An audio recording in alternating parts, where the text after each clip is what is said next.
nating maging sigurado na ligtas ang ating kaluluwa, kailangan mo si Jesus. Sabi mo sa katabi mo, kailangan mo si Jesus. Sapagkat sinabi ng Gawa 4 verse 12, walang sino man sa mundong ito makapagliligtas sa atin, kundi sa Jesus lang. Wala pong bagay sa mundong ito ang makapagliligtas sa atin. Hindi po pera, hindi po kasintahan, hindi karangyaan, hindi po kwarta, at hindi po ari-arian, at hindi religion ang makapagliligtas sa atin. Ayon sa talata ng Gawa 4 verse 12, only Jesus lang ang tanging makapagliligtas sa atin.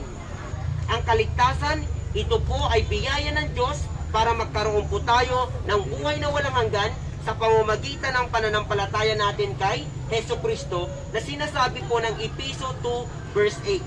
Dahil sabi ni Jesus sa John 14:6, sumagot sa Jesus, ako ang daan, buhay at ang katotohanan, at walang makakarating sa Ama kundi sa pamamagitan ko. Sino lang ang daan ng kaligtasan? Si Jesus. At sino ang daan para tayo makarating balang araw sa kaharian ng Diyos? Si Jesus.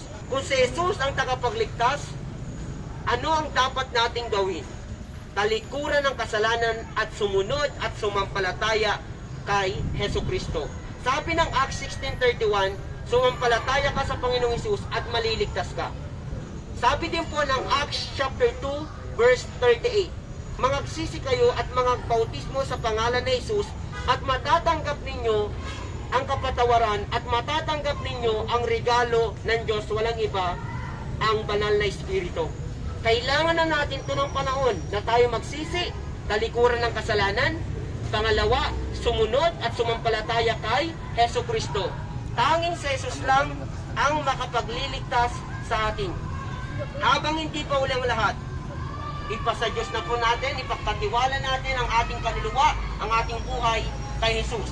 Kung nais natin hindi mapahamak ang ating kaluluwa, yung surrender your life, surrender your heart to Jesus.